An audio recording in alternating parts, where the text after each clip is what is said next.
kita latihan. Saya pastikan latihan Sriwijaya FC itu di Sumatera Selatan.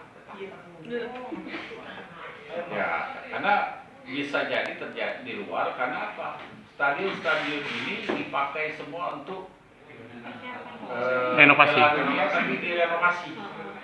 Artinya kalau kita ini siap-siap hengkang. Nah, kalau tidak ada tidak itu kita tetap pastikan bahwa dia main di Sumsel.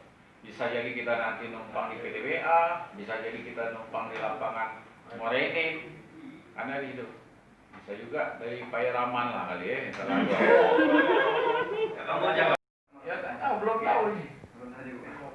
Tergantung itu guys, kalau stadionnya di bumi atau kalau dia di bumi kita cari hotel sekitar, kalau dia masih di itu tengok kan ya sama Haji mana. Terus kalau di Muara ini ya pasti ke Muara ini kita cari kan.